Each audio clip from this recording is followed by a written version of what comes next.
अस्सलाम वालेकुम मैडम, कैसी हैं आप? वालेकुम अस्सलाम। अल्हम्दुलिल्लाह मैं ठीक। मिस आप कैसी हैं? अल्हम्दुलिल्लाह मैडम। मैंने अभी बैचलर कंप्लीट किया है और मैं मास्टर के लिए यूके जाने में इंटरेस्टेड हूँ। लेकिन यूके के रेलिवेंट मेरी कुछ क्यूरीज हैं और डाउट्स हैं, तो वो मैं पहले क्लियर करना चाहती हूँ। Okay miss, no problem. UK एक एक्सीलेंट स्टडी डेस्टिनेशन है। मुझे ये बताइएगा कि आपका स्टडी बैकग्राउंड क्या है? मैडम, मैंने अभी रिसेंटली बैचलर इन आईटी में किया है हम्म। और 2.6 मेरी सीजीपीए है। और आइल्स पीटी मैंने नहीं किया। ओके। लेकिन मोस्टली मैंने कंसल्टेंट को विज़िट किया, लेकिन वो कहते हैं कि यूके के लिए आपको आइल्स और पीटी मस्ट है। मैं आइल्स और पीटी के बगैर जाना चाहती हूँ। क्या एमओआई के बेस पे हो सकता है मेरा? जी जी बिल्कुल, ज़रूर हो सकता है। यूके में बहुत सारी यूनिवर्सिटीज़ ऐसी हैं जो हमें एमओआई लिस्ट प्रोवाइड करती हैं। एमओआई की बेस पे आपका इजीली हो जाता है। उसमें यूनिवर्सिटी ऑफ पंजाब भी आ जाती है, जीसी यूनिवर्सिटी है, रेड एग्रीकल्चर यूनिवर्सिटी है, और भी बहुत सारी यूनिवर्सिटीज़ हैं। फॉर एग्जांपल यूनिवर्सिटी ऑफ हल है, वो आपको एमओआई प्रोवाइड करती है। उसमें आपका इजीली एमओआई की बेस पे हो जाता है। इसके अलावा एलएमयू है, उसमें इजीली आपका एमओआई की बेस पे हो जाता है। ठीक है, मतलब कि एमओआई की बेस के ऊपर भी हम यूके में अप्लाई कर बिल्कुल सकते कर हैं फॉर सकते हैं मास्टर? इसमें। जी जी बिल्कुल कर सकते हैं, कोई प्रॉब्लम नहीं है इसमें। चलें, ये तो मेरी कन्फ्यूजन दूर हुई।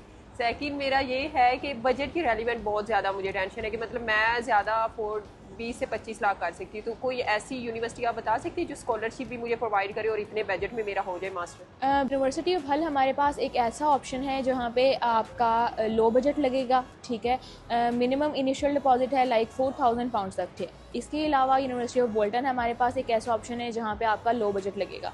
अगर मैं स्कॉलरशिप की बात करूँ यहाँ पे, तो स्कॉलरशिप अप टू £5,000 तक जो है ना वो आपको मिल जाती है। कुछ यूनिवर्सिटीज़ यूके में ऐसी होती हैं जो मेरिट बेस्ड स्कॉलरशिप भी आपको ऑफर करती हैं। इसके अलावा कुछ यूनिवर्सिटीज़ ऐसी होती हैं कि जो आपको इंटरनेशनल अवार्ड देती हैं। हर स्टूडेंट के लिए वो अवेलेबल होता है। मैडम, पार्ट टाइम जॉब के हवाले से मुझे बता दें कि क्या अवेलेबल है? अगर मैं मास्टर के साथ पार्ट टाइम जॉब करना चाहूँ तो कितने आवर्स मैक्सिमम अलाउ है? बिल्कुल, पार्ट टाइम जॉब जो है वो हर स्टूडेंट का एक इशू होता है कि उनको चाहिए होती है। स्टूडेंट यहाँ से जाते हैं, उन्होंने अपने एक्सपेंसेस जो है वो खुद बेयर करने होते हैं। तो हर स्टूडेंट के लिए पार्ट टाइम जॉब अवेलेबल होती है यूके में। वो इजीली कर सकते हैं। 20 आवर पर वीक के हिसाब से जो है ना वो आप कर सकते हो नॉर्मली ड्यूरिंग योर स्टडी। जब विंटर वेकेशन होती हैं तो आप फुल टाइम जो है ना वहाँ पर जॉब कर सकते हो ईजिली। Okay madam. एंड एक और मेरा क्वेश्चन है कि कोई ऐसी यूनिवर्सिटी आप बता सकते हैं जो विदाउट बैंक स्टेटमेंट एडमिशन करवा रही हो जी मास्टर के बिल्कुल, लिए? विदाउट बैंक स्टेटमेंट जो है वो भी आपका इजीली हो जाएगा। उसमें भी कोई परेशानी वाली बात नहीं है बिल्कुल भी। यूनिवर्सिटी ऑफ हल मैंने अभी आपको बताया था, वो विदाउट बैंक स्टेटमेंट उसमें आपका इजीली हो जाता है। ठीक है मैडम। मैडम, अब आपने जैसे बता दिया, मैं एग्री हूँ कि ठीक है, हो जाएगा यूके में। जी जी। एमओआई की बेस पे भी हो जाएगा, आप जैसे कह रही हैं विदाउट बैंक स्टेटमेंट में भी हो जाएगा। लेकिन लास्ट मेरी कन्फ्यूजन ये है कि अगर कोई ऐसी यूनिवर्सिटी हो जो विदाउट इंटरव्यू भी एडमिशन दे सके मास्टर के लिए यूके में। जी जी, अगेन यूनिवर्सिटी ऑफ हल हमारे पास एक ऐसा ऑप्शन अवेलेबल है जहाँ पे ना तो आपका इंटरव्यू होता है, ना आपको बैंक स्टेटमेंट चाहिए होती है। इनिशियल डिपॉजिट आपका मिनिमम होता है £4,000 जो है वो आपका इनिशियल डिपॉजिट होता है। और ओवरऑल बजट भी आपका यहाँ पे बहुत ही कम लगता है, लाइक तकरीबन 22 to 25 लाख PKR में आपका जो है ना वो टोटल बजट लगता है यहाँ पे। तो ये एक बेहतरीन ऑप्शन है पाकिस्तानी के लिए।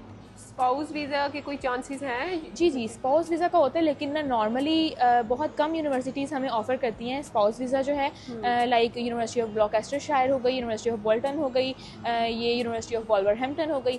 तो मास्टर्स में रिसर्च में आपका जो है ना वो स्पाउस अलाउ होता है। नॉर्मली जो है वो हर सिनेरियो में ऐसा पॉसिबल नहीं होता है। तो ओवरऑल प्रोसेस टाइमिंग बता दें कि कितना टाइम लगेगा ए टू ज़ी ऑफर लेटर आने में और फिर वीज़ा फाइल होने तक कितना टाइम होगा?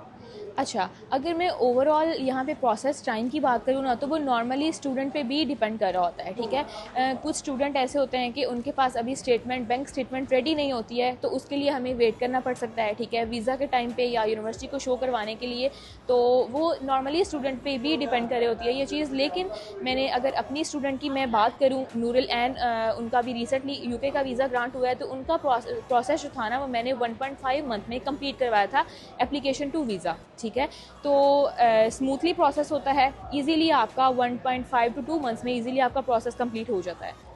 Thank you so much madam, आपका बहुत बहुत शुक्रिया। आपने मेरी जितनी भी कन्फ्यूजन थी रेलिवेंट टू यूके वो आपने रिजॉल्व की हैं। और मैं कराना चाहूँगी प्रोसेस और इंशाल्लाह आपसे ही करवाऊँगी। जी थैंक जी यू सो बिल्कुल, thank much. You so much. अगर आप भी यूके में अपना फ्यूचर सिक्योर करना चाहते हैं तो आज ही हमसे कांटेक्ट करें। We are available at every step of your study abroad.